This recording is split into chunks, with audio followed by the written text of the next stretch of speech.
now we are on our final episode on living in the end times. Now, ulitin ko ho, no? We're not trying to predict what will happen. We're just studying what the Bible is revealing to us. At isang bagay po na maintindihan natin, the emphasis is this. We are to live in the end times. Hindi lamang yung end times. Kasi kaya na nakita natin, kung mapapansin niyo, if you want to understand what's going on, i-focus nyo lang po yung mga nangyari sa Israel. At ano sinasabi ng Diyos? He wants us to know Him. No? The more that we see how God fulfills His word, no? Sa kanyang mga salita, kunyari, sabi ng Panginoon, in a day, maisisilang ang isang bayan. In a day. Alam niyo, mahirap isipin niyo kasi kung hindi natin inabutan yung Israel, for example, noong 1948, wala pang 1948, parang yung mga tao, talaga bang mangyayari yan? Parang wala ng Israel. Di ba? For almost 2,000 years, wala ng Israel. Pero nandun sa Bible. And surprisingly, indeed, in 1948, naisilang ang Israel. Born in a day. Di ba? Sobrang nakaka-amaze yun tayo kasi medyo, basta nasasanay na tayo, nandiyan yan, nababalitaan natin. Pero kung alam lang natin at that time na wala yan for the almost 2,000 years, amazing na bilang naisilang, talagang magugulat ka. Pwede ba yon? And they remain speaking their language, na-retain nila yon. So, doon pala makita mo talaga, ito yung Diyos natin na pinaglilingkuran, that He is true to His words. We may not see the fulfillment of His word yet, but for sure, it will happen. Okay ba yun? Now, hindi lang nakita din natin mula naman kay Daniel, kung paano po naitaguyod ang empires at paano rin bumagsak ang mga empires.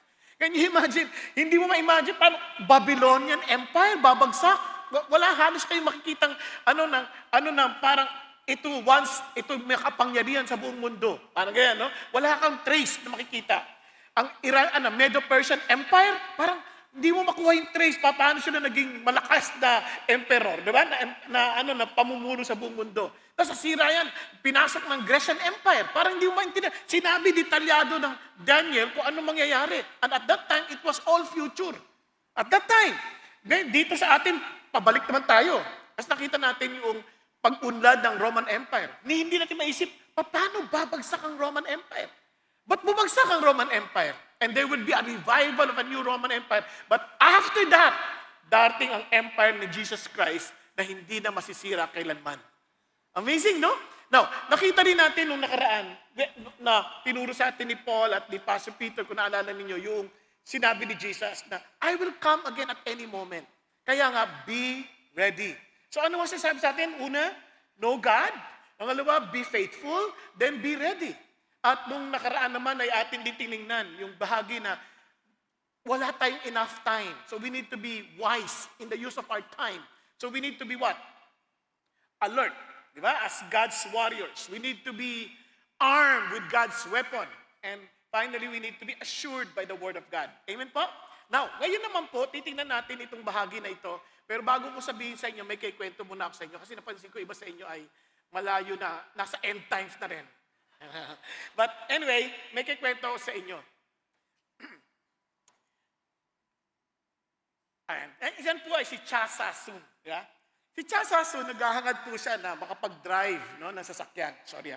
At nagkataon po na nagabundok siya, malayo, nagtatry siya naman mag-aral, hanggang sa nag-decide po siya na kumuha na ng lisensya at the age of 60. Grabe, no? At the age of 60. At nung nakakuha, alam niyo ba, nag-exam siya, theoretical lang muna, exam, bagsak. Exam ulit, bagsak. Exam ulit, bagsak na naman. 10 beses na bagsak na. Kung kayo yon, tutuloy pa kayo? Yes! Naka-20, tutuloy ka pa? Naka-30, tutuloy ka pa? Naka-100. Magsimuti. Naka-949 times siyang bumagsak. Oh, di ba? Grabe, no? At grabe, hindi siya kasi hindi niya maintindihan yung mga terminology. Nung naka-950, sobrang saya niya. Yes! Saya-saya niya kasi sa wakas na ipasa niya rin. Kaya kung kayo po ay nagsibagsak sa mga nakaraang exams o kaya marami kayong mga failures in the past in life, huwag kayo susuko. Di ba? Una-unahan lang yan kung yung exam ang susuko sa'yo o ikaw. Balik tayo. So, 959 nanalo. Pumasa siya. Nag-take siya ngayon ng practical exam 4 times. And she passed it. Now, bakit ko ito kinikwento sa inyo? Sa buhay natin, marami tayong mga pinagdadaanan. Ilan sa inyo nasaktan? Ayan. Yung ang kanta niya sinaksak mo ang puso ko. At minartilyo pa. Mga ganyan. Ilan sa inyo na biktima ng mga manloloko? Taas ang kamay. Huwag kayo mahiya. Ako rin, nabiktima rin ako. Diba? Ilan sa inyo ang nakaranas ng injustice? Dami. Ilan sa inyo dinaya ng asawa? Ako, siyempre, iba nahiya. Nandaya sa asawa. May nagtaas. Ako, wag na. Ibig sabihin, kung minsan pag inisip mo yan, parang, anong gusto mong gawin? Sa totoo lang, kung ikaw may bibigyan ng pagkakataon, gusto mo silang gantihan. Gusto mo silang bawian. Di ba? Okay, gusto mo silang durugin. Mga ganyan, di ba? Now, ilan sa inyo, minsan nagkakaroon kayo ng sense of frustration sa pamahalaan. Babait ninyo, ha? Minsan may isip mo, parang sa bansa natin, parang gulo-gulo, merong nag-aaway, vice-presidente, tsaka vice-presidente, nag-aaway. Parang ano kayong bansa to? Diba? Ganyan. Iniisip mo na, frustrate ka na. And bukod pa doon, marami pa nangyayari sa paligid natin. Nagugulo na tayo. Now, ang tanong, anong pag-asa natin? Meron akong magandang balita sa inyo. Tulad din ni Cha Sasun, huwag kang susuko. Bakit? Tayo ay dapat maging magalak. Magalak tayo. Bakit? Our future is glorious. Naniniwala ka ba na there is something great that will happen soon? Di ba? Our future is glorious. Na pag sinabi mong rejoice, talagang sabi niya, ikaw talaga yung mga galak. Magdiwang ka. Matuwa ka. Bakit? Kasi sabi ng Panginoon, yung future mo is something wonderful, something delightful, something amazing, beyond comparison. Grabe yung sasabi ng Lord. Kaya, bakit natin nasabi yan? Tingnan mo sabi ng Lord, for I consider that the sufferings of this present time, yung mga dinadaanan nating sufferings, again, are not worthy to compare, sabi niya, to be compared with the glory that is to be revealed to us. Yung ipapahayag ng Diyos na kalwalatian, yung sobrang ganda na beyond our imagination, sabi niya, walang kwenta yung mga pinagdadaanan natin. Makakalimutan mo na yan, para kang nanganak. Di ba yung mga baali, yung mga nanganak, pag yung talagang normal, talagang, lalo kung first time, siguro sisigaw talaga, walang yaka, Pedro! Ganyan, sisigaw pa yan, di ba? Kasi mga anak masakit eh. Pero the moment na nanganak na yan, makakalimutan niya lahat yung pain na yun. Ang maalala niya yung mukha ni Pedro na sa baby. Ang cute mo! Bigla nakalimutan mo na yung pain. Now, sa mga nag-exam, yung puyat, yung pagod ng mag-aaral, hirap na hirap, iyak. Pagdating ng pagpasa, parang, wow, limot mo bigla lahat yung hirap na yun. Di ba? Bigla mong limot lahat yun. Palagay ko si Cha Sasun, yung 949 times, limot niya na yun. Alam niyo ba nangyari kay Cha Sasun? Para lang maintindihan niyo. Dahil sa kanyang pagpupursige, ginawa siyang national hero. Hindi lang yun. Nakatanggap siya ng Kia Soul na sasakyan. Kia Soul? Yun. Tama ba yun? Ayun. Nakatanggap siya ng ganon dahil lamang sa kanyang pagpupursige. Grabe, no? Lahat ng 940, nalimot niya na yun. Ang nakita niya, kotse, bago. Di ba? Ang nakita niya, pasado ako. May driver's license ako. Tama? Kaya yung pain na yan, wala yan pag nakita mo na yung mangyayari. Di ba?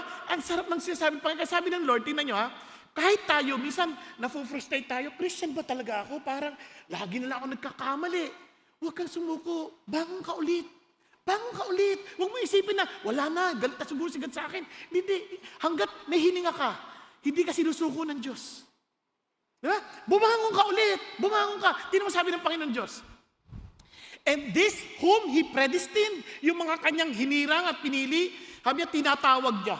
At yung kanyang tinawag, pinawawalan niya ng sala. At yung kanyang pinawalan ng sala, siya ay mag-glorify. What then shall we say to these things? If God is for us, who is against us? Minsan, iniisip natin, Hindi, kaatin ko lang ng service eh. Karinig ko, pastor, wag ka magagalit. Pagtayo ko pa lang, galit na naman ako doon sa katabi ko. Muntik ako mapatid. Nung isang ganun kaagad. Tapos bigla, ay, naku, hindi, patawarin niyo ako, Panginoon Diyos. Nangyayari po sa atin yan eh. I'm not giving you an excuse, but I'm telling you this. What God has started, He will surely perfect it. Nagkakadinhan tayo. Kaya kung sa titingin ka sa salamin, parang, totoo ba akong Christian? Bangon ka. Huwag kang mananatili doon. Pag nanatili ka doon, it only means na hindi ka talaga dyan. Naintindihan natin? But let's continue.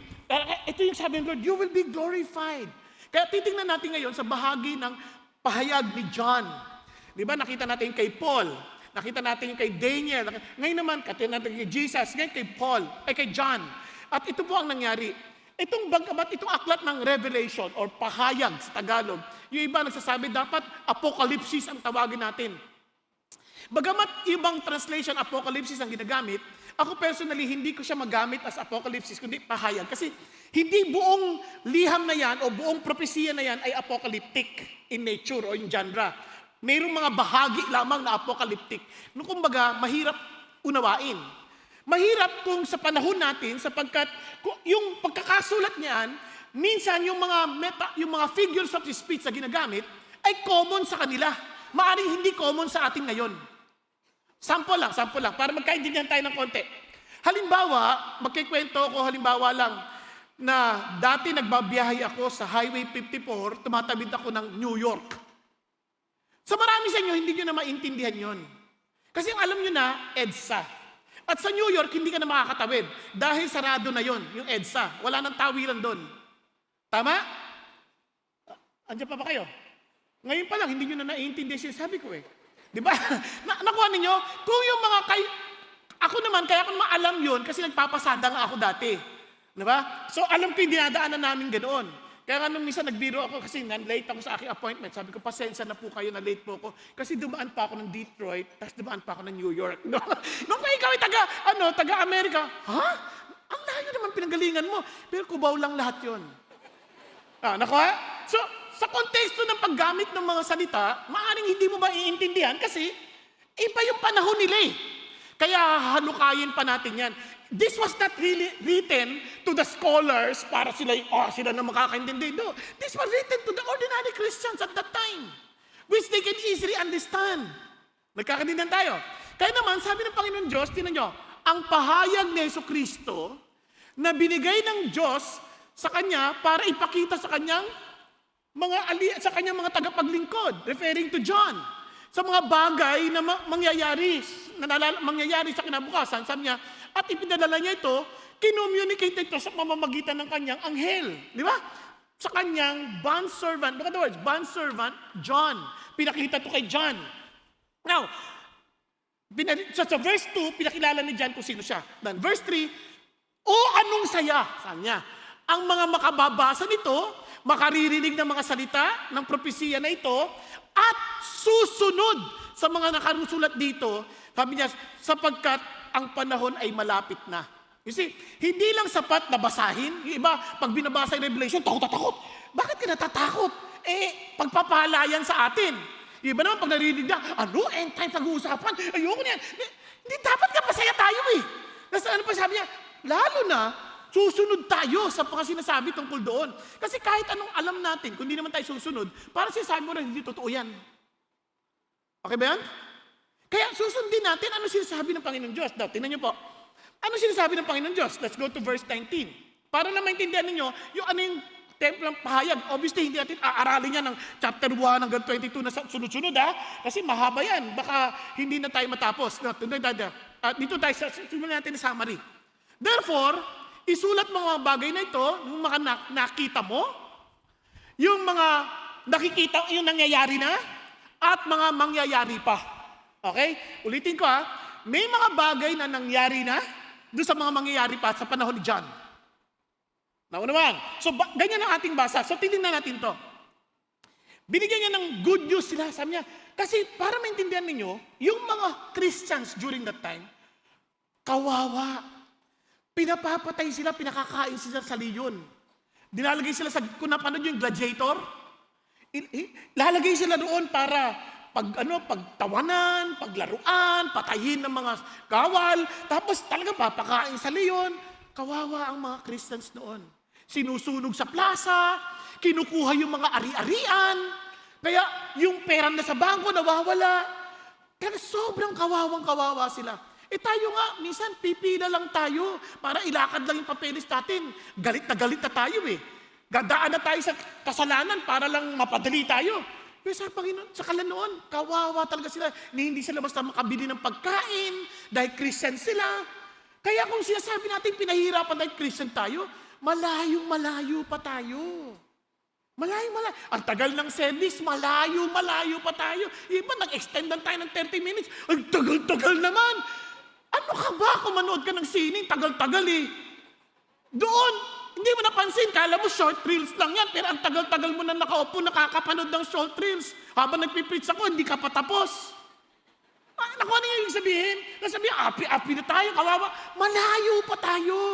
Kaya ano sabi ni John, padala mo to sa aking mga mahal. Ganun mo maintindihan si Jesus mapagmalasakit niya. Sabihin mo to sa kanila. Huwag silang matakot. Malapit na ipapakita ko sa inyo, may palatuntunan ko. Ipapaunawa ko sa inyo yung mga magaganap. Para huwag kayong matuwa kayo, masiyahan kayo dahil bagamat masakit yung pinagdadaanan ninyo, pagkatapos ng lahat ng ito, I'm telling you, it is a glorious future. Nagkakaintindihan? Lahat ng pinagdadaanan natin, wala kang pera, itong nakatanggap ka ng regalo sa Pasko, parang kukonti, kumpara sa iba, nainggit ka, dami yun sa kanya, oh. Sa akin, ang konti lang. Di ba? Sabi mo, kawawa naman ako. Wala yan. Ang liit yan. Sa glorious future na binahanda ng Diyos sa iyo. Nag-exchange gift kayo, sabi 500, tapos 450 lang iyo. Huwag mo intindihan, sinama niya yung delivery cost. Wala yan. Maliit lang yan. Natatraffic ako, grabing traffic. Ang hirap-hirap. Naku, magpasalamat ka na traffic ka. Yung iba naglalakad. Walang sasakyan. Walang panggas.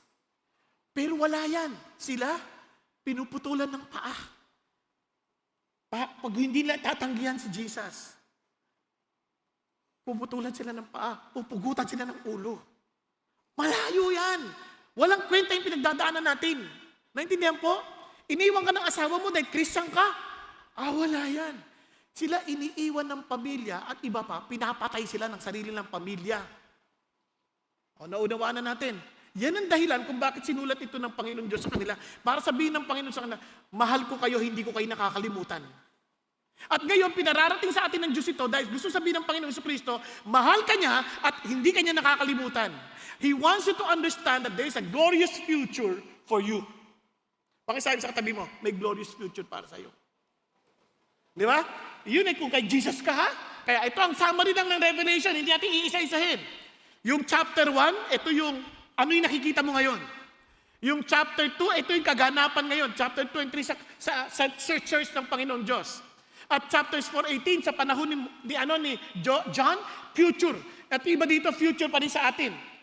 At siyempre, sa chapter 19 to 22, ito na yung final na pagbabalik ni Jesus Christ. Now, sa marami, sa ibang mga, kasi ganito yan, ano? Gusto ko lang maintindihan nyo mabuti. Sa eschatology, maraming pananaw. Mayroong tinatawag na amillennial. Ito yung pinaniniwalaan ng mga unang Christians. Bakit? Yung amillennial, lahat ng ito symbolical. Nangyayari ito sa kanila at nangyayari sa kasalukuyan at mangyayari pa lang. Ngayon, yung pagdating ni Jesus, sabayan yung parang judgment na kaagad. Symbolical lahat yan. Yun yung pinaniniwalaan. Dumating ang bagong scholarship na tinatawag, dumating yung tinatawag lang dispensationalism. Dumating yan, kaya nagkaroon ng tinatawag na premillennial understanding ng eschatology. Yung premillennial, darating si Jesus Christ, kukunin niya yung kanyang mga tao before the 1,000 years na pamumuno ni Jesus Christ kasama ang mga Christians dito sa mundo. Naunawaan niyo po.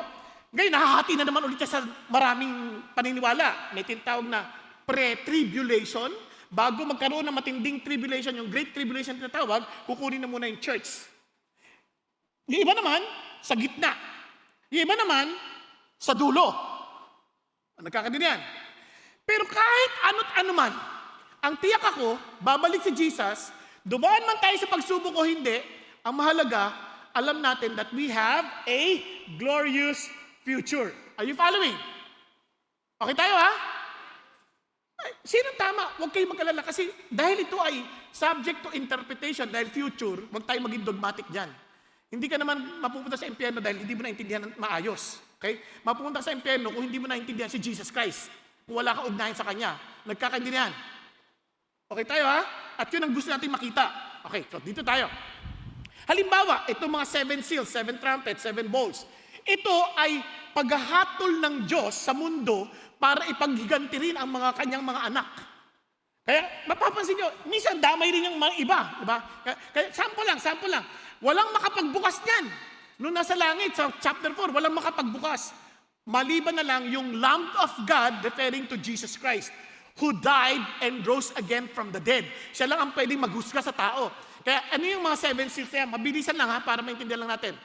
Sa first seal, may darating na Antikristo. At second war, diyan makita mo na yung mga digmaan, famine, death. Tapos, slain because of their faith. Siyempre, mga martyrs, sabihin na, na dumaan sa persecution, cosmic disturbance like earthquake, sun, moon darkened, star fell, island mountain moved, the day of their wrath has come. And, seventh seal, na meron naman makita sa langit, worship ng Panginoon Diyos, then meron na susunod na trumpet judgment, tinatawag, doon sa 7 seal. Parang magkapatong. Yung ika-7, bigla mayroon ng susunod ka agad. Okay? Kung post-trib yan, dito, may yung last trumpet, it will be changed, ganyan. Pero kung pre-trib yan, dito pa lang, bago dumating to, nakuha na tayo. Naintindihan nyo? Pag hindi nyo naintindihan, huwag kayong magkalala. Pagkasama kayo dito, yari kayo, wala nang problema. Mahalaga, naintindihan natin, para alam natin paano tayo makakapagtagumpay. Okay? Sunod, yung first trumpet, hail, fire, blood, burn. Ayun na, may trumpet na. Tapos, a third sea turns to blood, killing ocean life. Grabe. So, hindi pa nangyayari, di ba? Third trumpet, a blazing star poisons the third west, first water. Fourth trumpet, a third, sun, moon, and stars darken. Fifth trumpet, demonic scorpions torment the unsealed. Sixth trumpet, 4 angels release a demonic army that kills a third humanity. Grabe, no? Paubos yung tao. Yan. Seventh trumpet, proclamation of God's eternal reign. Now, the kingdom of the world has become the kingdom of our Lord of Jesus Christ, and He will reign forever and ever. Yan, dun sa seventh trumpet, ulitin ka, meron pa ulit kasunod yan. Ayan na naman. Bowl. Bubuhos naman yan. So, painful sores afflict those with mark of the beast and who worship its image. Now, kung mapapansin nyo, may mark of the beast. Hindi natin alam kung anong klaseng mark. Kasi sabi nila, 666 yung interpretation. Marami hindi natin alam. Pero one thing nakita nyo, para tayo binigyan ng preview. Yung bago ka makapamili, titingnan mo na dito, tsaka dito. Nakita nyo, para nabigyan tayo ng preview, di ba? Naranasan nyo ba yan? Nung pandemic. Checkin mo na yung temperature mo. Oh, may bakuna ka, hindi ka makapamili, wala. Oh, naalala nyo? Yung preview pa lang yon, hindi pa yun yung actual. At least alam mo na, pwede pala. O, naunawan. Parang natulala na kayo, ha? So, balik tayo. So, hindi yung pinag-usapan yung bakuna. Oh, bakuna ka, lagot ka. Walang ganon. Hindi yun. Okay? Second ball, the sea turns entirely blood, killing all sea life. Nako, third ball, rivers. Parang umulit na naman, ano? Parang walang tigil.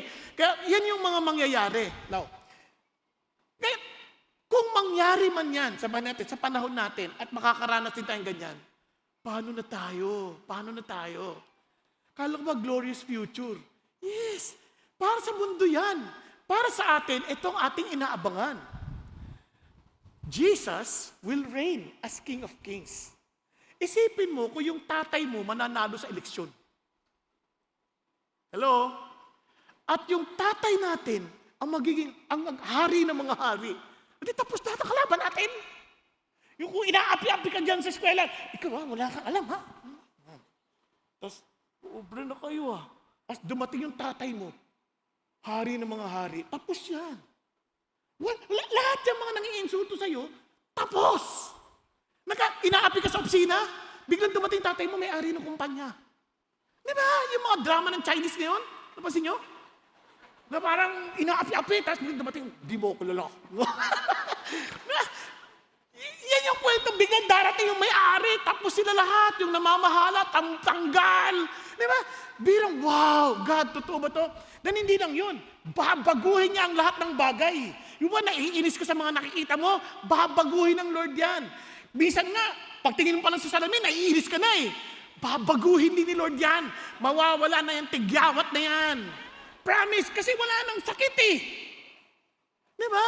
Yung iniisip mo, grabe, ang dami ko ng pilegis, ang dami ko ng linya. Relax ka lang, doon walang linya yan. Babaguhin ang lahat yan ng Lord. Ay, grabe, ang dami ko ng puting buhok. Wala ka ng buhok doon. Hindi, joke lang. Hindi, joke lang. Babaguhin na lahat ng Diyos. Wala ka na dapat alalahanin. Di ba? Naintindihan natin? Parang malungkot kayo. Hindi ba kayo natutuwa na, wow, He will renew everything. At ito pa, may reward pa. Ang sarapatan ng feeling ng may reward. Di ba? Naranasan niyo na bang makatanggap ng mga awards? Ito lang, bibigyan ko ng sample. Nung minsan lumaban ako sa paligsahan, di tinatawag na yung third prize, tinawag. Second prize, tinawag. Sabi ko, buti pa sila, panalo. Kakatuwa naman. Kasi ikaw malungkot ka na kasi, siyempre, hindi natatawag pangalan mo eh.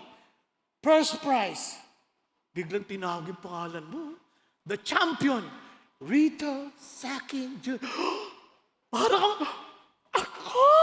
Diba? Bigla ka mapapasigaw, ako ang nagwagi! Diba? Bigla mapapasigaw ka eh. Bakit? Ang sarap patang matawag na natatagumpay. O, di ba? Kayo ba, hindi kayo natutuwa pag kayo tinawag? Di ba? Ang sarap patang ng pakiramdam na pag tinawag ka. Di ba, pag graduation na, parang feeling mo, wow! Di ba, pinawag yung pangalan mo, Renato! Cum laude! Di ba? Sa sobrang tuwa niya, ay! Nadapa! Naintindihan niyo ibig sabihin? Para ang sarap ata ng ang pinakamasaya, alam mo sino? Yung tatay natin. Yun na natutuwa. Anak ko!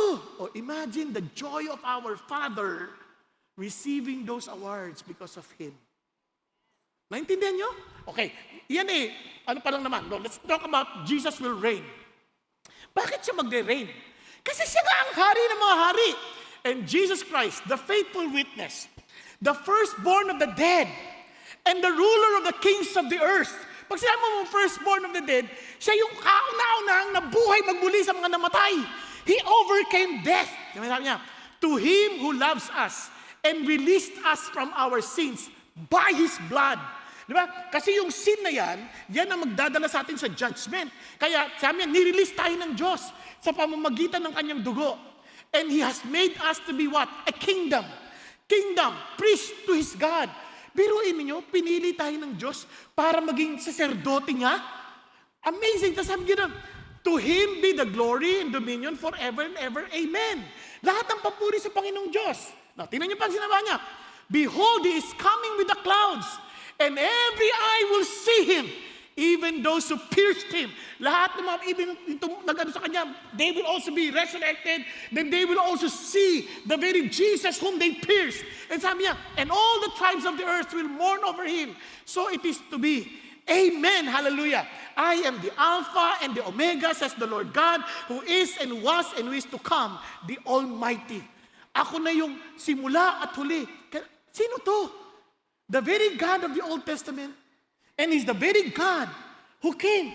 Would you believe, biro nyo yung Jesus who came here on the first Christmas day. Although hindi to tiyak ng December 25. Yung sineselebrate natin yung una niyang pagdating. Kung alam lang natin, wow, Lord, totoo ka for about 4,000 years. Ginawa mo to. Alam ko, as you have promised from the Old Testament, which is more than many times more na inulit-ulit na babalik sa ulit, siguradong tuto pa rin niya yon and He will be coming back again. Kung mayroong celebration ng Christmas, mas matinding celebration to. Nagkakaintindihan? Kasi ito forever na. Ito, tingnan nyo. Then, when I saw Him, mismo si John when he saw Jesus, parang akala natin magaan siya, kawawa siya, nabubugbog. This time, hindi na. I fell at His feet like a dead man. And He placed His right hand on me. Kung meron kang makikitang sobrang tayog at makapangyarihan na mahihimatay ka, anong klaseng tao to? Now, sa atin, hindi natin ma-imagine kasi hindi pa naman tayo nakakita ng tao na, nahimatay ka na bigla. Meron bang nakaranas ng ganyan? Nakakita lang ng kanyang sobrang sikat na artistang hinahangaan niya, tapos nakita niya nahimatay? O nahimatay nung nahikab? Sabi niya, hi! Nahimatay. Masama hininga nun. Ito, wala pa tayong ganong karanasan. Pero for us to see someone na mahihimatay ka at mawawalan ka ng lakas, there is something about that person na beyond our explanation. Are you following me? Anong ginawa niya? Sabi niya, huwag ka matakot. Sobrang takot na himatay. Sabi niya, huwag takot. I am the first and the last. Sino to? Sabi niya, the living one.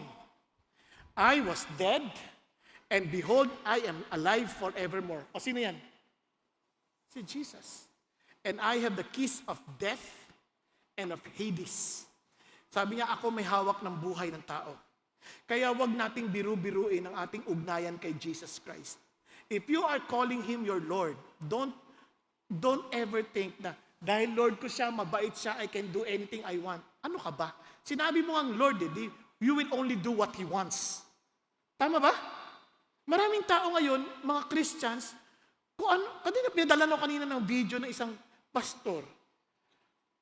Lalaking tao na ano-anong suot sa mukha at pinagmamalaki niya na siya'y malayang gawin ang ganyang gusto dahil mapunong-puno ng biyaya ang Panginoong Diyos. Sabi ko, nakakadiri naman. Parang wala silang galang sa kabanalan ng Panginoong Diyos. Are you following? Ang dami ngayon nagtuturo na parang you can do anything you want. You can use a prostitute if you want because the grace of God will cover all your sins. What? The reason why He came to deal with sin. He came to destroy sin. Kaya nga tayo nakipag-ayos sa Diyos kasi ayaw natin yun. Kaya gusto natin makipag-ayos sa Diyos at ayoko nang ulitin pa yun. Kung sakali man maulit ako, hingi agad ako ng tawad dahil ayoko dumating ang panahon na wala na akong pag-asa. Are you following? Kaya marami nagtuturo hindi nila naintindihan. Naintindihan mo ba talaga yung kabanalan ng Diyos na ito? Yung kadakilaan ng Panginoong ito? Huwag natin biruin ang bagay ng Diyos. Now, look at this. Then I looked, and I heard the voice of many angels. Look at how great He is. And around the throne and the living creatures and the elders and the numbers of them was myriads of myriads and thousands of thousands, saying with a loud voice, worthy is the Lamb who was slain to receive power, riches, wisdom, might, and honor, glory, and blessing. Pagpuri pa lang nila sa Panginoon Diyos. Wow, you are worthy of all praise. Talaga, kung naalala nyo when the angels were shouting, holy, holy, they were covering their faces, they're covering their feet. Ganon kabanal na parang, wow, hindi ko ito pwedeng baliwalain. Pero sa atin, itong simpleng pagkanta lang sa Diyos, minsan parang binabaliwala pa natin. Ano pa yan ha? Kinasabi natin, we honor Him. Di ba? Praise the Father, praise the Son. Di ba? One. Anong ba sinasamba mo? Kape? Na parang maghikab ka sa 3-in-1? Di ba? Hindi naman siya kape. Imagine He is worthy to be praised. All glory and honor belong to Him. Na minsan nagpipray ako, sabi ko, Lord, nagpipray ako, nakataas pa akong ganyan sa upuan. Sabi niya, is that the way you talk to me? Lord, sorry po. Di ba tatay kita? Oo, but I'm still your God. Lord ako, bakit? Diyos ko siya. Banal siya. Karapat-dapat siyang sambahin. Nagkakaunawaan? Kahit sa ating mga ginagawa, in everything that we do, just imagine that we're serving the King of Kings. When we are in our work, we do it with our best because our King of Kings is there, watching us in everything that we're doing. Hindi para pagalitan tayo, kundi just to show us that I'm in love with you. I notice everything that you do. At ikaw naman, kung in love ka kay Jesus, Lord, I will give my best for you. I will give my best. Alam ko nandyan ka. I will make sure that you will be pleased in everything that I do. Amen po? Hello? Andyan pa kayo? Kaya hindi natin, tingnan niyo pa pagdating sa 7.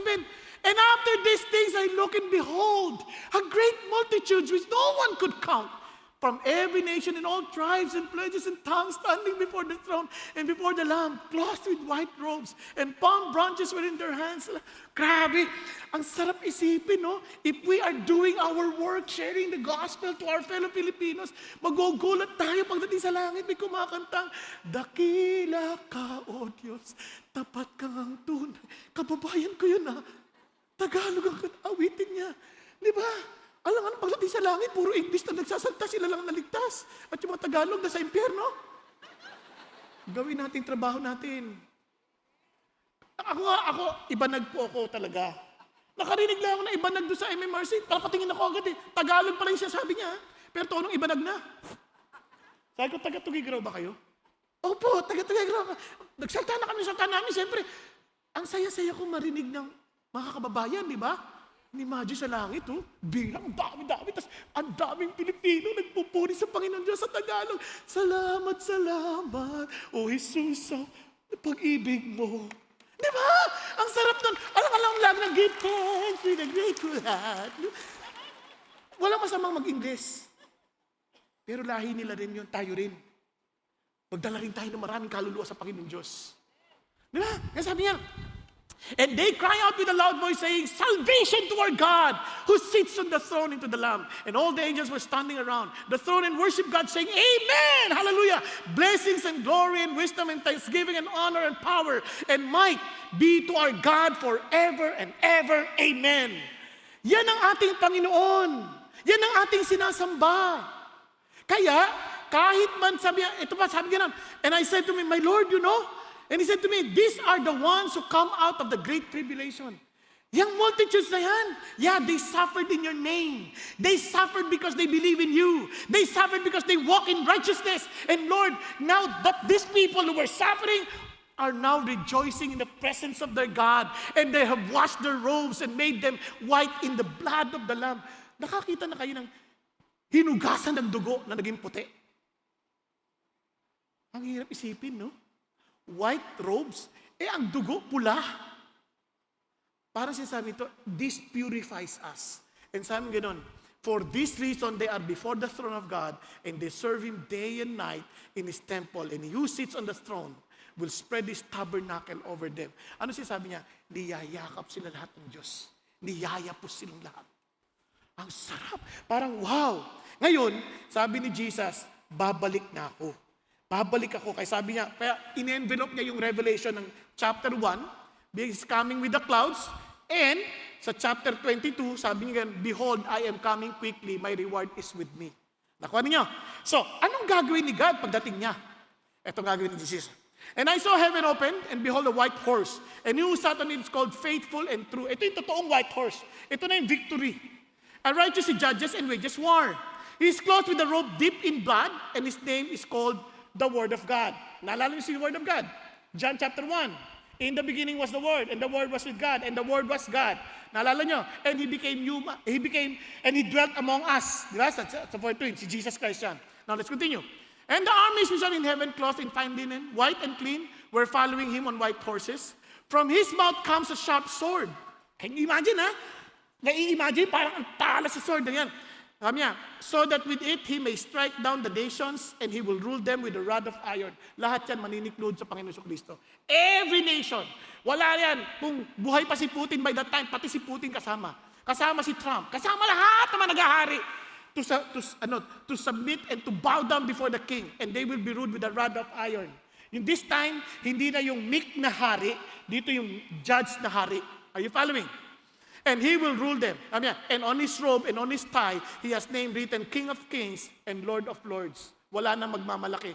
Pati kung buhay pa si Kim Jong-un yan, kasama yan. Diba? Naintindihan nyo? Kung buhay pa siya by that time, kasama yan, kaya wala na magmamalaki. Kahit si Jiang Zemin, wala ran. Kasama yan. Naintindihan nyo? Walang magmamalaki. Kahit yung Vice President natin, luluhod dyan kung buhay pa sila pagdating ni Jesus Christ. Are you following? Walang matapang dyan.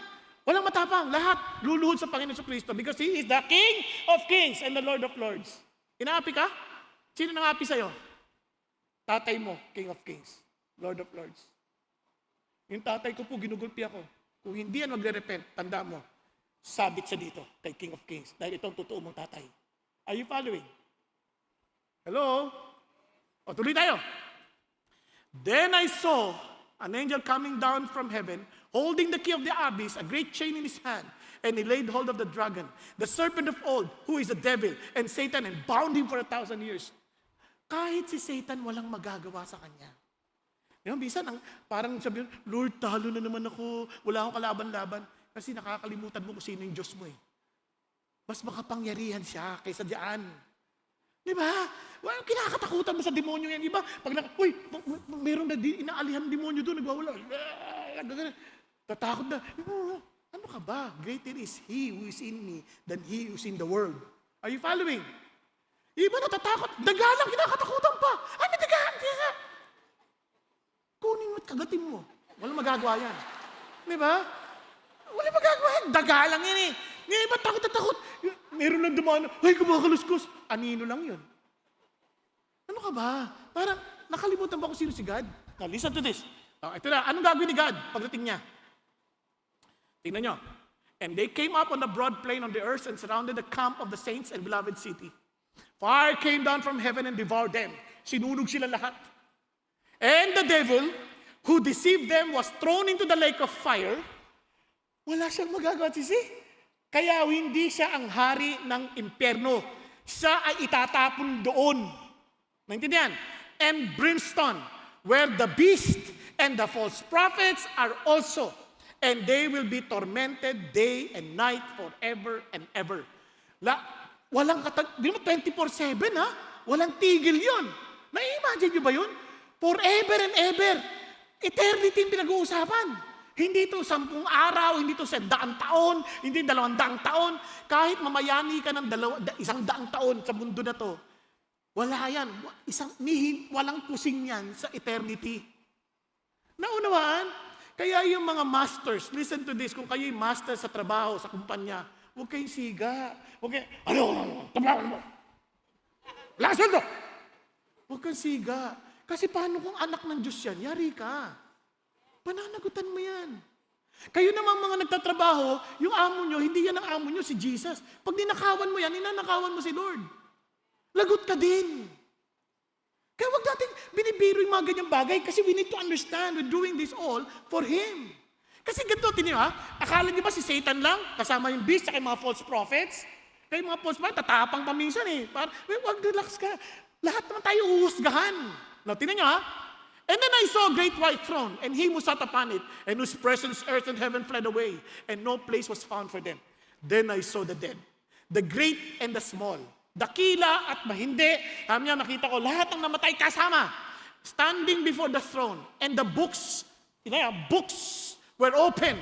And another book, isa lang ha, was open, which is the book of life. And the dead were judged from the things which were written in the books according to their deeds. Naku po, alam pala lahat ng pinagagawa natin. Nakasulat sa books of deeds. Ginawa niya, Lord, nagsisimba ako palagi. Alam ko. Ano ginawa mo, nagsisimba ka? Tingin ka ng tingin sa legs ng iba. Ayan, nakita mo. Ang problema, ang takot ko dito, baka yung book na gagamitin ni Lord, MacBook. May projector pa. Ting! Nakikita mo yan? Natutulog ka? Naku, patay tayo dyan! Wala tayong lusot! Di ba? O yan. Tapos ito, tignan nyo. Then death and Hades. Remember, sa Luke 19 at Luke 16, naalala nyo, may Hades. Pag namatay, automatic, dinadala sa Hades. Yung iba naman, dinadala sa kay Abraham's bosom. Ito na. Death and Hades were thrown into the lake of fire. This is the second death. The lake of fire. Kasi yung first, nandun ka lang sa Hades. Sinusunog ka na nun pag hindi ka nasa Hades ka. Pero, this time, itatapon ka na sa lawa ng apoy.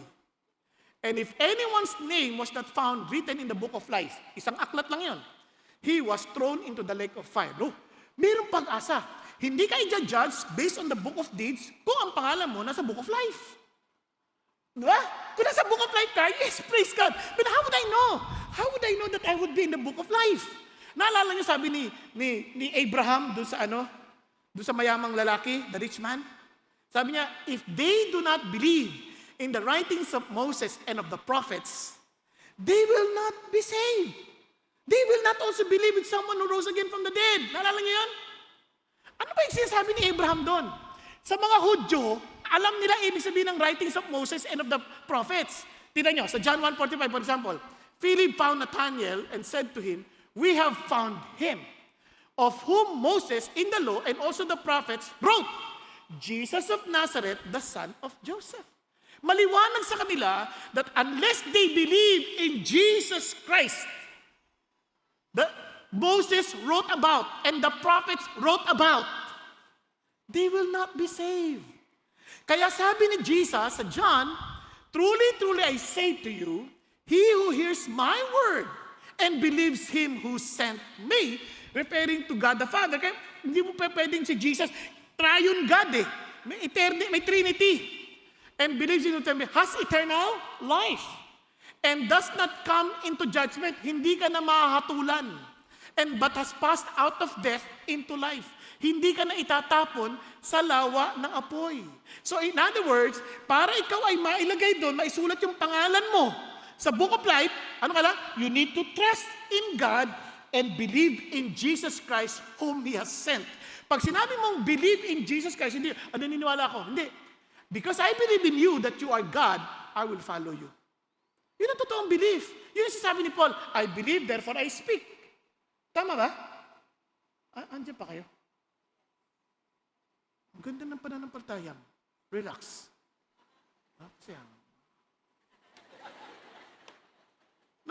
Ito yung hamon ng Diyos sa atin eh. Kasi parang, wow. Now, tingnan niyo po.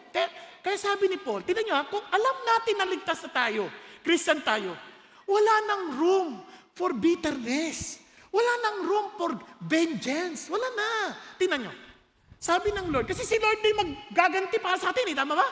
Sabi niya, never take your own revenge, beloved, but leave room for the wrath of God, for it is written, vengeance is mine, I will repay, says the Lord.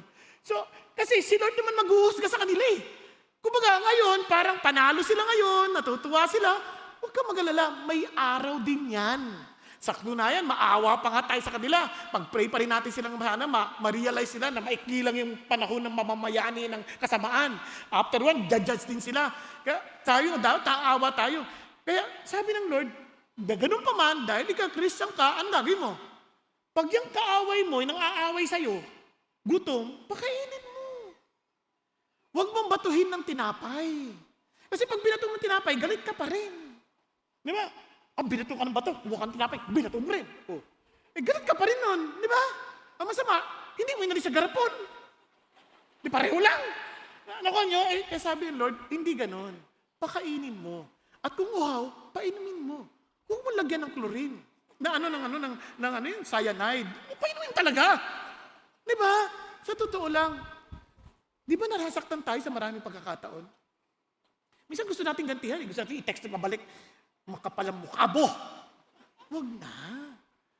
Wala naman talab yan eh. Makapal naman ang mukha niyan eh. Huwag mo nang patulan. Sa atin, kaawaan na lang natin. Yung asawa ko, nandadayan, ng bababae. Saan ka galing? Ha? Huwag na. Ang mahalaga, hindi ikaw ang nanlalalaki. Kung siya ang bababae, ibigay mo na yan sa Diyos. May araw din yan. Sana nga'y magsisi. Kasi kawawa siya. Forever is not a joke. Pero sana magsisi. At kung sakali naman, magsisi, huwag ka naman, ay nagsisi, unfair. Huwag ganun.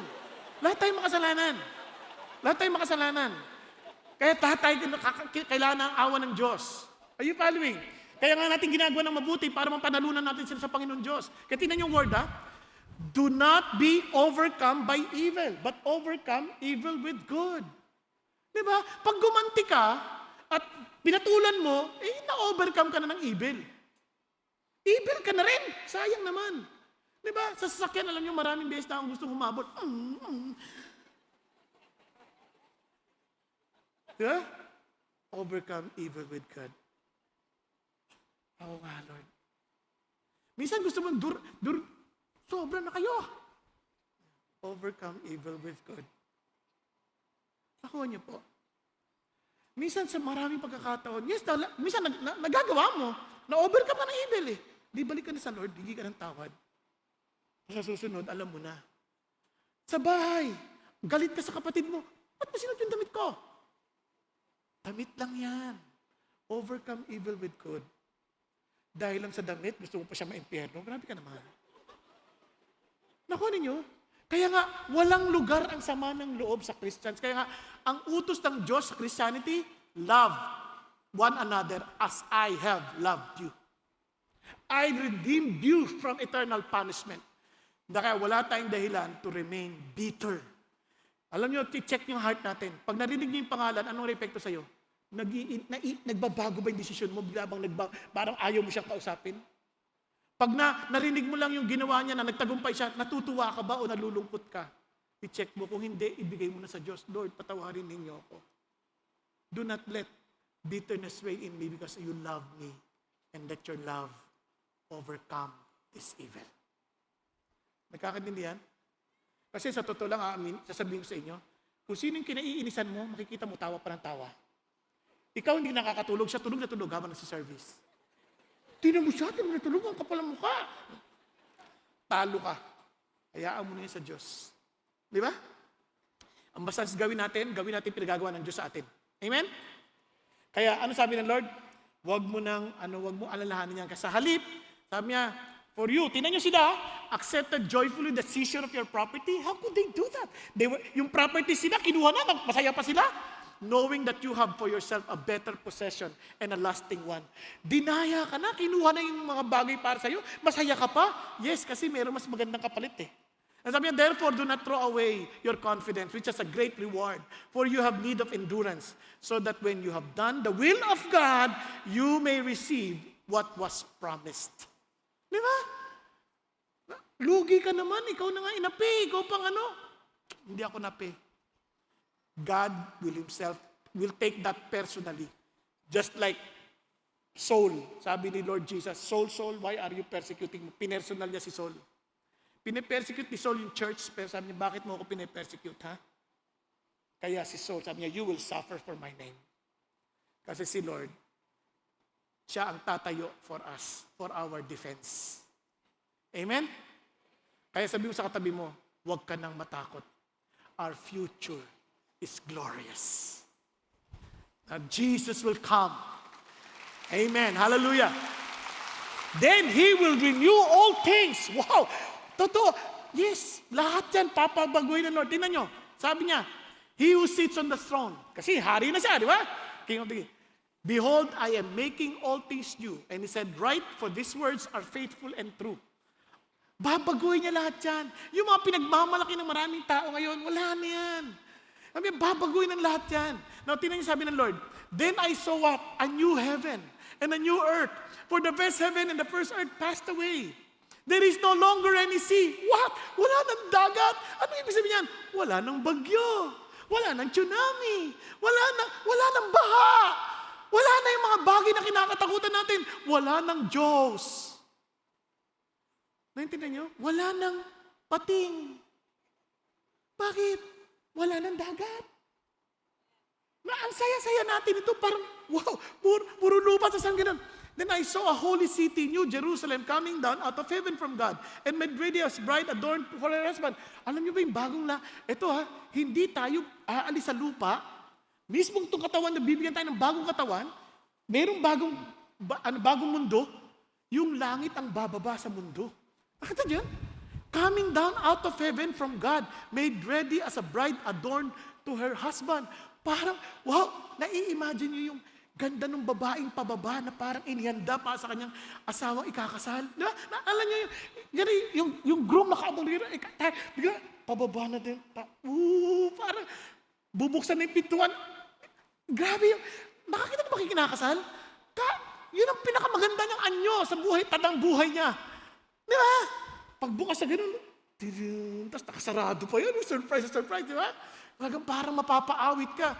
You came along just at the right time.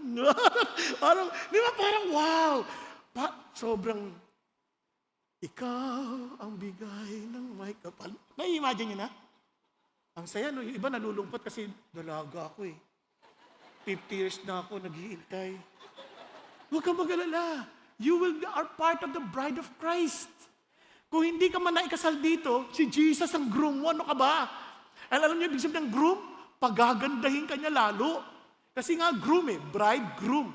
Parang palalo niyang pagagandahin. Kaya yung lalaki na hindi gumaganda yung asawa, pumapangit, hindi ka groom. Naintindihan niyo?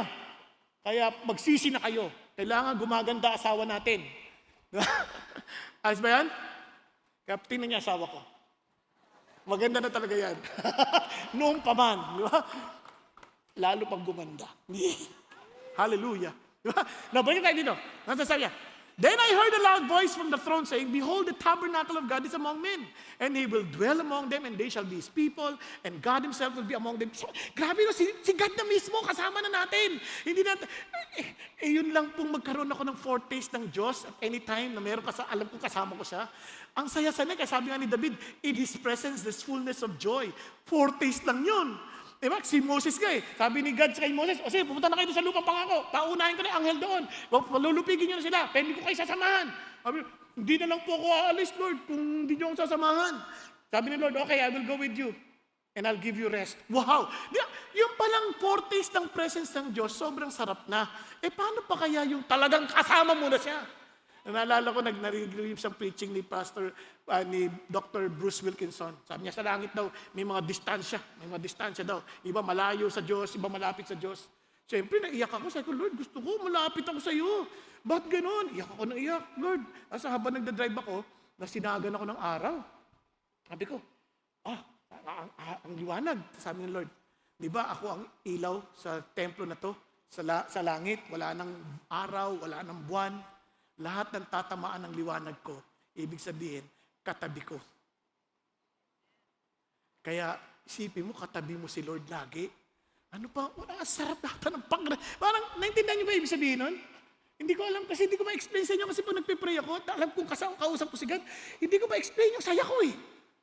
Naintindihan? Okay, balik tayo dito. And He will wipe, tingnan niyo naman, He will wipe every tear. Sino nagpaluha sa'yo? Pupunasan ni Lord yan. There will no longer be any death. Wala nang kamatayan. Naghihingalo ang tatay ko. Wala na. There will no longer be any mourning or crying or pain. The first things have passed away. Hallelujah. By that time, wala na yan. Tayo, ang dami nating naiisip. Ako lang, itong balikat ko, sakit-sakit, minsan di ako makatulog. Kasi isip ko, Lord, pagdating sa langit, wala nang pain. Diba? Ang sarap na wala nang pain. Yung iba sa inyo, babangon pa lang, iihi lang sa gabi. Ang hirap naman. Ang sakit-sakit ng paa ko. Sabi Lord, dito, babangon ka na lang, walang pain. Di ba? Walang pain. Yung iba sa inyo, pagkatapos ng service, nagising kayo, ang sakit ng dito ko. Di, pagdating na wala ng pain. Di ba? Wala ng pain. Di ba? Yung iba sa inyo, pagkagising, ang sakit ng ulo ko, ang ingay ni pastor. Doon, wala na. Hallelujah. Di ba? Ay, ang sarap! Wala nang pain! Wala nang masakit ng ngipin! Wala nang masakit na mata! Wala nang masakit na ulo! Wala nang masakit na tuhod! Wala nang masakit na balakang! At wala nang mga sakit na dudulot ng asawa mo. At ang anak, dahil sabi ng Lord, lahat ng ito'y mawawala na. Ang sabi niya, and He who sits on the throne said, behold, I am making all things new. Lahat magiging bago na. Everything that you went through in the past, wala na yan, bago na yan. Di ba? Talo ang New Year. Bakit? Write these words are faithful and true. Dahil pangangatawanan ko ang pangakong ito. And sabi niya, and then He said, it is done. I am the Alpha and the Omega, the beginning and the end. I will give to the one who thirsts from the spring of the water of life without cost. Now, sino makakapasok dyan? Sino makakapasok dyan? Ha? Sino kayo pwede pumasok dyan? Ano sabi ni Lord? He overcomes will inherit these things. And I will be his God, and he will be my son. Pero yung mga duwag, that they're not even willing to stand for the truth, hindi ang kasali. Yung mga unbelieving, they just insist on what they want, hindi ang kasali. Yung mga karumal-dumal, they're just looking for their own pleasure to the point of even eating their own children, raping their own children, mga unimaginable sin, hindi ang kasama. Murderers, those who keep on hating their brothers and sisters, and yet saying they love God, they're liars, they're all murderers. Sabi niya, and immoral persons. Anong immoral persons? Ito yung mga hindi mapigilan, hindi lang ma-overcome ang kalampitan ng laman. Kaya yung mga struggles sa laman, kaya they have sex with their hindi pa nila asawa, or kaya bago pa nila mag-asawa. Nako, parang kanta ng apathy. Ito yung kanta ng apathy. Iba sayo na sayo. Ano ka ba? Sinasayaw mo, hindi mo lang naintindihan ano ibig sabihin nun. Come to my apartment and let's do wild things. Parang ganun sabi niya. Sabi niya, hindi. Relax ka lang. Hindi nakakatuwa yun. Pero sabi niya, mga immoral yan. Mga struggles sa atin. Struggles ng maraming babae. Struggles ng kapwa lalaki. Lahat yan, hindi overcomers. They're immoral persons. Sorcerers. Mga drug addicts. Mga ganyan. Kasama dyan. Mga mangkukulang kasama dyan. And idolaters and all liars, mga walang kakayanan to overcome. Mga idolaters, natatakot sila, baka masumpa sila pag hindi sila kumamba sa bagay na ito. Di ba? Ano sasabi ng Diyos? Their part will be in the lake that burns with fire and brimstone, which is the second death. Ano ibig sabihin ng he who overcomes? Ito, he overcomes will not be hurt by the second death. He overcomes, I will give some of the hidden manna, white stone, a new name written on the stone, which no one knows. He who receives it, siya lang nakakaalam. Because you are a new person, you are a new identity. He who overcomes, he who keeps my deeds until the end. To him I will give authority over the nations. Wow, maghahari ka pa. He who overcomes, I will not erase his name from the book of life, and I will confess his name before my Father and before his angels. In other words, if you are part and you are an overcomer, for sure your name is written in the book of life. He who overcomes, I will grant him to sit down with me on my throne. He will reign with me. He who overcomes. At sino yun? Everyone who believes that Jesus is the Christ is God's child. And whoever loves the Father also loves the Father's children. Yan ang palatandaan. Mahal mo si God, mahal mo rin yung mga anak ng Diyos. Tama? This is how we know we love God's children, when we love God and obey His commands. For this is the love of God, that we keep His commandments, and His commandments are not burdensome. Noon, ang hirap tayo, hindi tayo makasunod sa utos ng Diyos. Bakit? Because we cannot overcome. But for whatever is born of God overcomes the world. And this is the victory that has overcome the world, our faith. You believe in Jesus, then you will become an overcomer. Hindi totoo na dahil Christian ka na, tapos hindi mo ma-overcome mga struggles natin. Yes, little by little, makikita mo yan, but you are an overcomer. Are you following? Sabi niya, and who is the one who overcomes the world? But he who believes that Jesus is the Son of God. Kasabi sa NCV, so the one who conquers the world is the person who believes that Jesus is the Son of God. Kung totoong Christian ka, overcomer ka. Hindi ka pwedeng manatiling alipin ng kasalanan. We will overcome. Gusto niyo makita isang patotoo? Pakinggan natin si Don para maunawaan natin na siya din mismo, he had so many struggles in the past, but because of Jesus, he overcame. Palakpakan po natin ang Panginoon para po kay Don. I come from a broken family. My father was an abusive alcoholic who constantly beat my mother. And this was the environment I grew up in. As a teenager, I was drawn to mga barkadas, leading exposure to porn, premarital sex, smoking, alcohol, and mainly drugs. I sought comfort in relationships, but often failed. I dropped out of college, started working early, but could not shake off my drug habit. For 24 years, half of my life, I battled addiction while struggling with anxiety, depression, and suicidal thoughts. I had no peace in my heart and no relationship with God. In 2013, me and some friends opened bars and clubs in Makati. This lifestyle deepened my sins as I indulged in drugs, smoking, and drinking. Every day I would come home at 7 a.m., strung out, wondering even how I got home, and just repeat the cycle the next day. In 2015, I met Rika, who was working there. By 2016, we moved in together, and eventually we had children, though we were not married. Sabi ko lang sa kanya, okay lang yan, importante magkasama tayo. Papel lang naman yung, formality lang naman yung ang marriage. This was what I used to believe in, thinking that love was enough. To support my family and vices, I started dealing drugs, which led me to a more sinful lifestyle, including gambling. I spent less and less time with my family, often at casinos. My mood was erratic. I would throw tantrums at Rika, accuse her of infidelity, and fight with her in front of our children. She considered leaving me, but then chose to stay. It became clear that my lifestyle would lead to death or prison, leaving my kids fatherless. Despite trying to quit, I always failed. I thought willpower was enough, but later realized I could not do it alone. Though I believed in God, it was a version that suited my desires. In 2021, a friend invited me to join a D group. I declined twice, but eventually joined.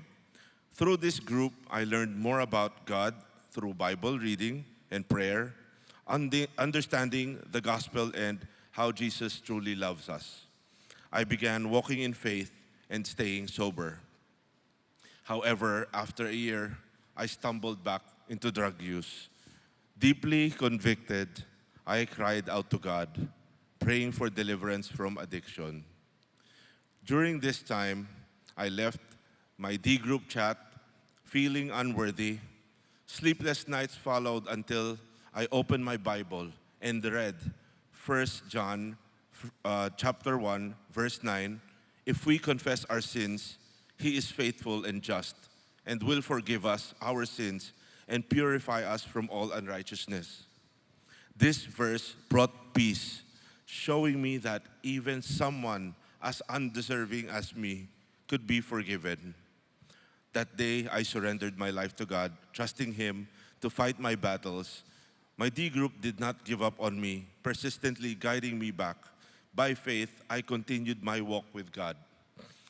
Sabi sa Luke 19, verse 10 says, "For the Son of Man came to seek and save the lost." Through prayers and fellowship and Bible study and worship, God transformed my heart. I have been completely sober since then. Praise God. In July 2022, I was water baptized, publicly declaring my faith in Jesus and my repentance from sin. In September 2023, Rika and I finally got married, honoring God's design for marriage. Thanks to Pastor Edric and my D group support, we now attend church as a family. We were also blessed to have attended the 2B1 couples retreat in Baguio later in October, which strengthened our bond and commitment to one another for God's glory. I started leading mini Bible studies with my children. Me and my wife's zeal for God has grown as we put Him at the center of our marriage. God has done amazing things in our lives. He has blessed me with the privilege of leading 2 Bible study groups, continuing to grow in faith and sharing the peace and joy I found in Him. John 14, verse 27 says, "Peace I leave with you, my peace I give you. I do not give as the world gives. Do not let your hearts be troubled and do not be afraid." Truly, the peace we long for can only come from Jesus. My prayer now is to continue serving God in every way possible and immersing myself in His Word, as only He can truly transform us. God is faithful, and my hope now rests in Christ. I am compelled to share the grace and peace that I've received, knowing we are blessed to be a blessing. Out of obedience and faith, I aim to bring others to Christ. I am Dan, once a drug addict and a broken man. Now I am forgiven, redeemed, and saved by grace. To God be all the glory. Hindi naman ho biro yung mga pinagdaanan ho ni Dan eh. But God gave him that power to overcome. Hindi siya, it was the Lord provided the body of Christ, provided the Word of God, provided prayer warriors. Ang daming pinoprovide ng Diyos. Ang issue lang is, are we willing to really surrender ourselves to the Lord? Kaya praise God for Kenneth. Si Kenneth po yung kanilang D-group leader. And alam niyo po si Kenneth, pag-pray po rin natin. Siyempre, galing pa po siya sa ospital dahil po yung mama niya, no? So, let's keep on praying for her mom, for his mom. Kasi po na-stroke ba? Na-stroke po kanina lang ba? Kahapon. So pag-pray po natin. At ito yung pamilya nila, praise the Lord. And pwede ba tayo tumating sandali? Let's pray for them. No? Patuloy silang ingatan ng Diyos kasi alam niyo naman, kapag ka nagte-testify, minsan may atake agad ng diablo. So let's ask for God's protection. God, thank you, Lord. Thank you, Jesus. Father God, we thank you, Lord, for how you have moved in the lives of Daniel and his family. Thank you for Kenneth, for, Lord, helping him also, Father God, in his relationship with you. Thank you, Lord, for discipling him, allowing him to be discipled by Kenneth. Lord, ganun din, Panginoon, we thank you, Father God, for you using Dan to reach, to help others also, Father God, in their walk with you. Lord, I pray to protect them, Father God, from the attacks of the evil one. Lord, I pray, Lord, always allow them to come out victorious, Father God. Whatever trials, whatever problems, whatever challenges, Father, that they may go through, Father God. I pray, Lord, to continually provide for them, take care of them, and strengthen them, Father God, in their faith in you. Lord, ganun din po kay Kenneth. I pray, Father God, for his mom. I pray, Father in heaven, to reach out to her. Touch her, Father God, with your healing hands. I pray, Lord, na mag-send forth ko yun, Panginoon Diyos, ng healing words, Father God, towards her. Again, thank you that nothing's impossible with you. Father God, thank you for Kenneth. Thank you for his willingness to come despite the situation of God. But Lord, I pray to reciprocate that, Father God, with your great reward. Thank you, Lord. And I pray to, Lord, for their respective families, Lord, allow them to always bring glory to your name. Thank you, God. In Jesus' name we pray. Amen. Amen. God bless you po. God bless you. Thank you. Praise God. Praise God. Napansin niyo, even in handling a D group, even it requires courage. Kaya napansin niyo ba, kaya ngayon cowardly, hindi kasama eh. Naintindihan natin? Minsan we're not even willing to expose ourselves. Now, paano yung mga sabi, Lord, di ba Christians na sila eh, bakit bilang nawala sila? Hindi. Sabi ni John, just for us to realize, they went out from us, but they were not really of us. For if they had been of us, they would have remained with us. Yung kaya hindi sila naka-overcome. That's a test. The overcomer is a sign of true Christianity. Di ba? Then they would have remained. But they went out so that it would be shown that they all are not of us. Are you following? For us Christians, abide in Him so that when He appears, we may have confidence and not shrink away from Him in shame at His coming. Now, alam niyo po mga amazing ang gagawin ng Diyos. Hindi ko pa nabasa yung description ng langit, but this one thing that I want you to realize, summarize ko ng mabilis. Yung nawala ng Genesis, binawi lahat ng Diyos pagdating sa Revelation. Diba? In the beginning, God created the heavens and the earth. I saw the new heaven and the new earth. The darkness He called night. There shall be no night in heaven. Makikita niyo sa Revelation 21. God made two great lights, the sun and the moon. Mawawala na yan. The city has no need of the sun or the moon. Hindi na mangingitim ang mukha mo kahit wala kang sunblock. Ha? And sabi niya, in the day you eat thereof, you shall surely die. And there shall be no more death, neither sorrow. Sa Revelation. Satan appears as the deceiver of mankind. Satan disappears into the lake of fire forever. Hallelujah.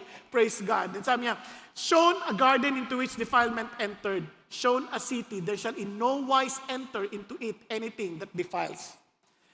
In Genesis, the walk of God with man is interrupted.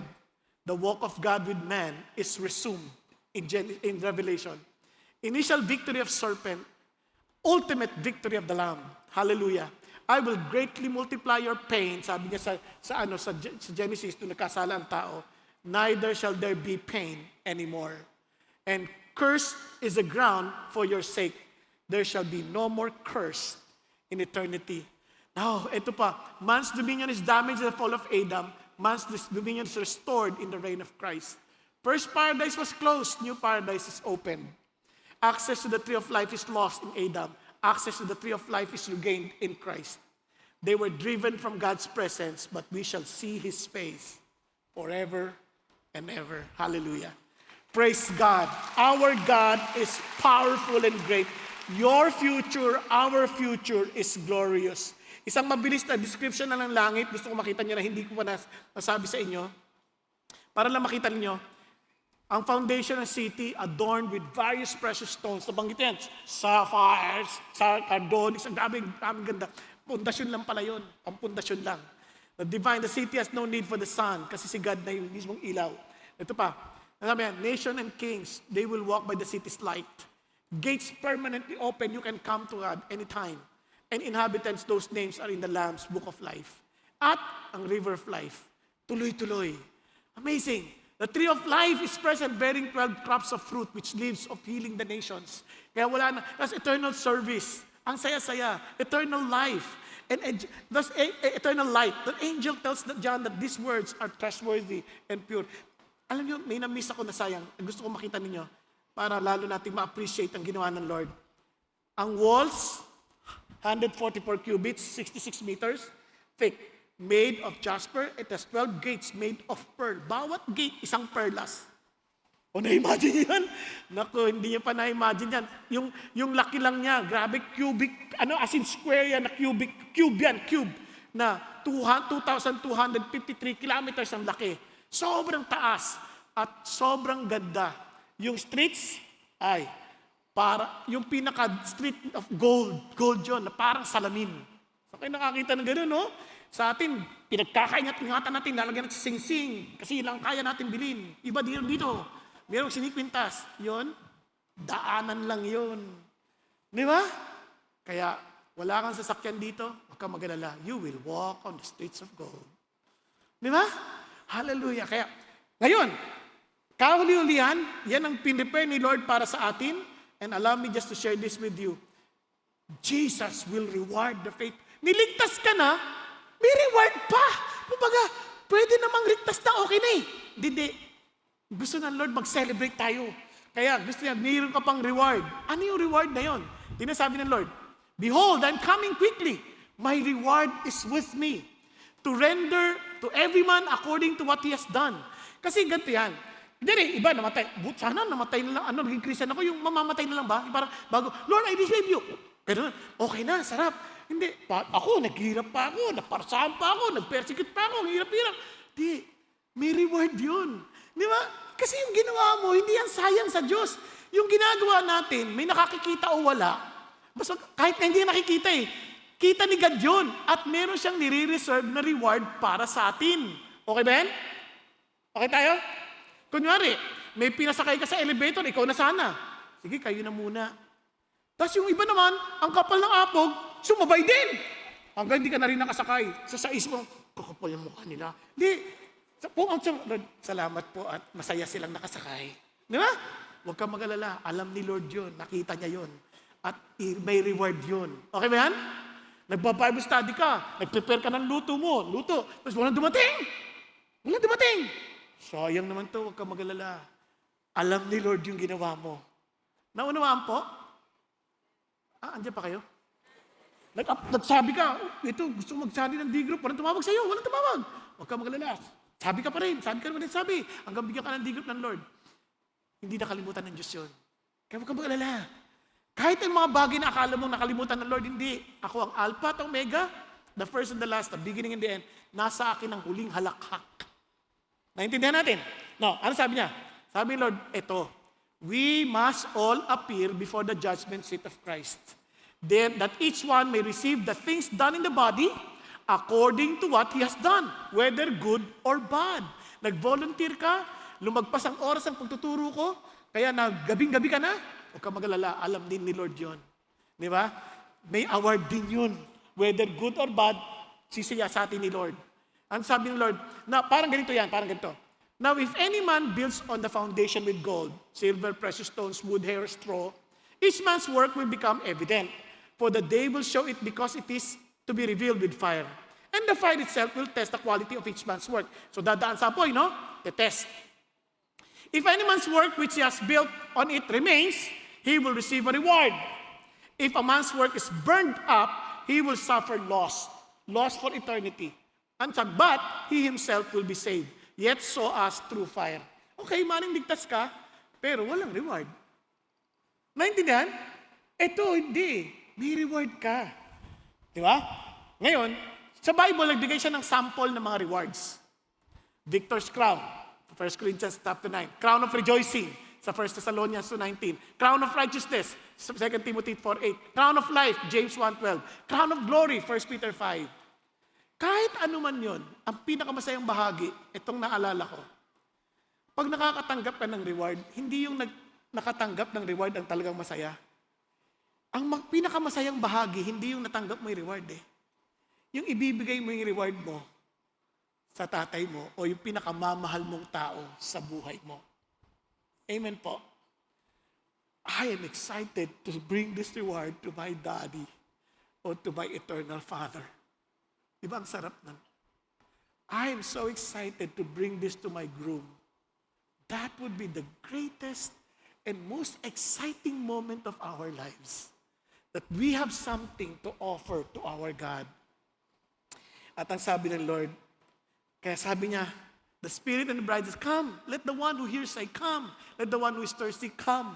Let the one who wishes take the water of life without cost. Ano sinasabi ni Lord? Hindi pa huli ang lahat. Paano sinasabi ni Lord, buhay ka pa.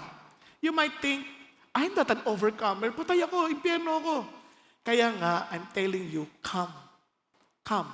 Do you remember yung word na, who is thirsty, come? Naalala niyo yung kwento sa John chapter 4, the Good Samaritan? The Samaritan woman? Naalala niyo? Every one of us is thirsty for something. And sabi ni Jesus, if you only knew that I can give you water, mabibigyan kita ng tubig na hindi ka na mauuhaw ulit. Kung alam mo lang, sabi niya, hihingin mo yan sa akin. Sabi ng babae, Lord, bigay mo sa akin yan. Bigyan mo sa akin yan. O sige, listen to this kasi maintindihan niyo dapat paano humingi ng tubig. O sige, tawagin mo yung asawa mo. Ha? Wala po akong asawa. Tama ka. Yung kasama mo ngayon, hindi mo asawa. Ang totoo niyan, 5 lalaki na dumaan sa'yo. You had 5 husbands. Ano sinasabi ni Lord? Kung gusto mo talaga ng tubig ni Jesus Christ, na hindi ka na mauuhaw ulit, you better expose yung bagay na kontrabida sa Diyos. Na alam mong uhaw ka for relationship, for love, hinahanap mo yan sa iba't ibang tao, ikumpisal mo sa akin yan. At ako ang kunin mo.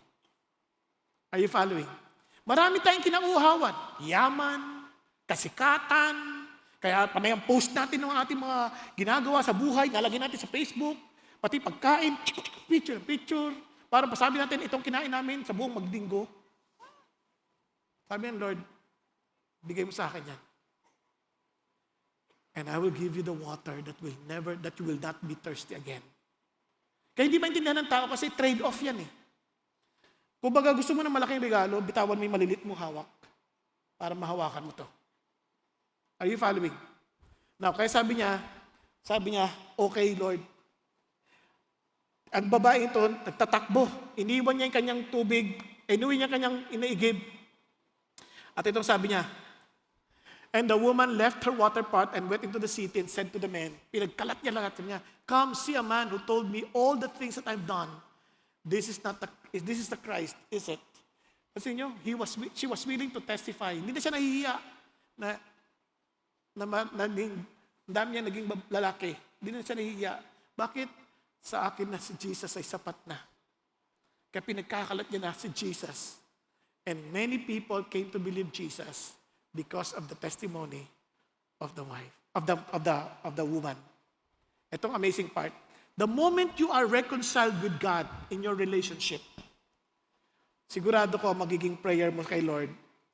As the last prayer, sabi niya, yes, I am coming quickly. Come, Lord Jesus. Come. Kasi hanggat hindi tayo ayos kay God, sigurado ko hindi natin sabihin, Lord, come. Natin, Lord, huwag ka muna bumalik, please. Marami pa akong pangarap. Yun ang Diyos mo. No, unless God satisfies you and nothing else in this world, you still are living a life in idolatry. Kasi dapat si God lang, wala nang iba. Si Jesus lang, wala nang iba. So let me end. Ay, ang daming ending. Let me end. I know that most of you are familiar with this. Si Hachiko po ay isang aso na inampun ni Yuweno. Kinuha niya, binayaran niya ho ng mga 25 yen. Mahal na yung panahon na yun eh. Tapos kinalagaan niya. Sa haba ng biyahe patungong Tokyo, yung aso halos mamatay na, halos patay na. Binuhay ho lahat nito ni Yuweno. Inalagaan niya, binuhay niya. Agad sila'y naging matalik na magkaibigan. Pupunta siya sa tren bago pumasok sa opisina at babalik, hahatid siya ni get Hachiko, at ibabalik din, at susundin din siya na Hachiko sa pagdating sa hapon. Paglipas ng 1 taon at kalahati, habang ang aso nag-iintay sa train station, hindi dumating ang kanyang amo. Dahil ligid sa kanyang kaalaman, yung kanyang amo ay namatay dahil nagkaroon ng pagputok ng dugo sa kanyang utak. Malungkot, naghintay ng 4 na oras, 5 oras, at umuwi ng dahan-dahang hindi dumating ang amo. Malungkot, manungkot. Tapos kinabukasan, takbo na naman. Inaalipusta ng ibang tao, sinisipa. Talaga. Pero antay pa rin siya. Ginawa niya yan sa loob ng 10 taon. Antay ng antay sa kanyang amo na hindi na pala darating. Pero kapatid, tayo, ang ating inaantay na amo ay darating. Dahil sinabi niya. At ang tanong lang, are we that excited katulad ni Hachiko na mag-aantay sa amo natin? Na kahit sinatadyak-tadyakan na tayo, hindi pa rin tayo aalis at mag-aantay pa rin tayo. Bakit? Dahil wala na tayong ibang kaligayahan, kundi ang makasama natin siya for the rest of eternity. Hanggat hindi ganun ang ating puso, marahil ay hindi mo pa siya nararanasan ngayon. Kaya't wala kang paghahangad ng kanyang muling pagbabalik. Tayo pong lahat ay yumuko at pumikit sandali. Habang tayong lahat ay nakayuko at nakapikit, mga kapatid, ikaw lang nakakaalam ng totoo mong ugnayan sa Diyos. Huwag mo siyang biruin.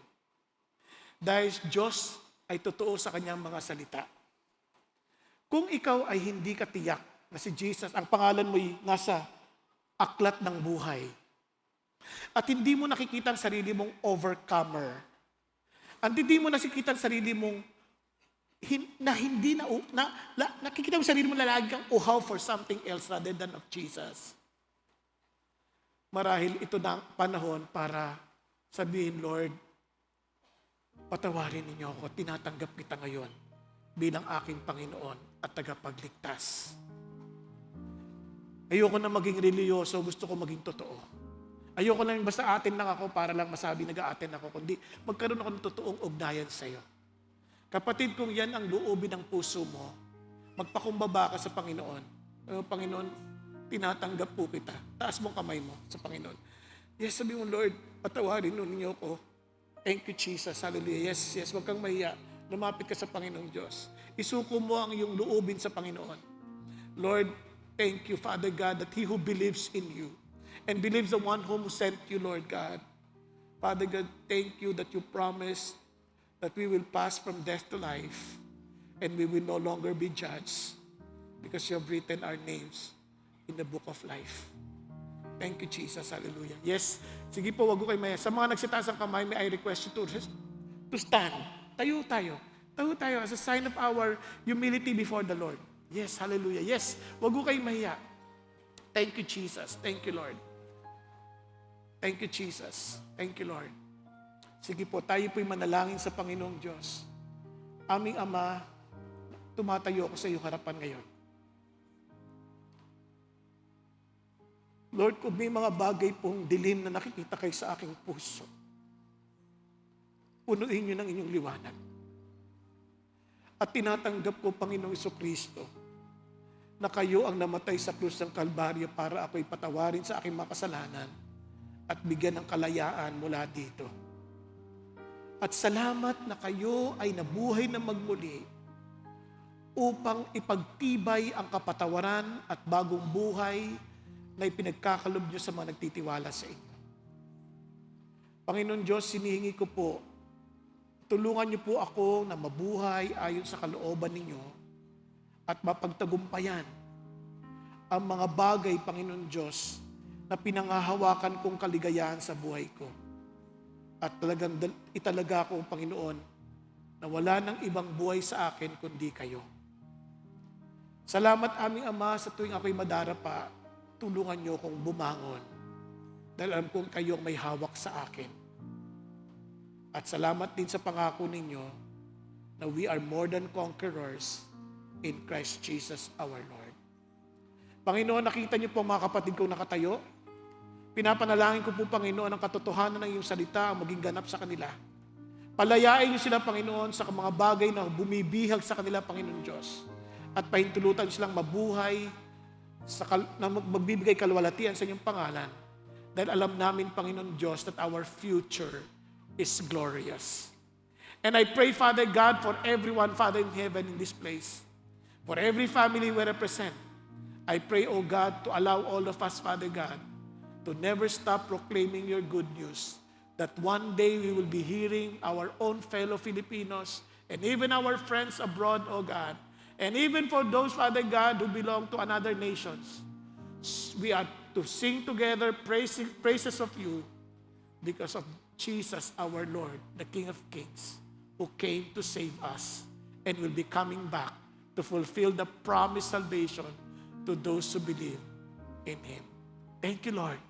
Lord, empower every one of us in the name of Jesus, our Lord. Hallelujah. Amen. Amen and amen.